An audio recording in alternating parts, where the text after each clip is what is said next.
கள்ளக்குறிச்சி மாவட்டம் திருக்கோவிலூரில் உள்ள 2000 ஆண்டுகள் பழமையான உலகளந்த பெருமாள் அழைக்கப்படும் திருவிக்கிரமசாமி கோவிலில் 13 ஆண்டுகளுக்கு பிறகு அஷ்டபந்தன மகா கும்பாபிஷேகம் வெகு விமர்சையாக நடைபெற்றது. அந்த காட்சிகளை பார்க்கலாம்.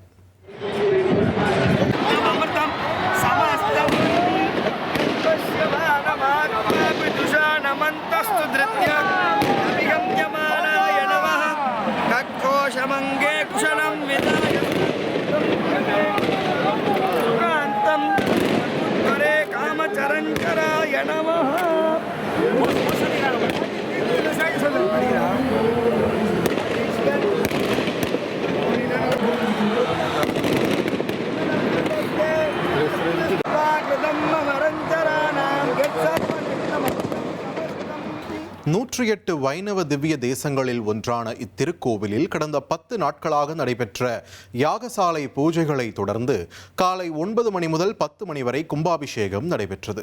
இந்த விழாவில் திருக்கோவிலூர் மற்றும் சுற்றுவட்டார பகுதிகளைச் சேர்ந்த பல்லாயிரக்கணக்கான பக்தர்கள் கலந்து கொண்டனர்.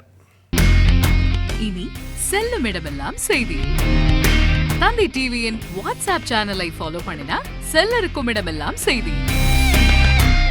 இதோ QR கோட் இப்பவே ஸ்கேன் பண்ணுங்க, ஃபாலோ பண்ணுங்க.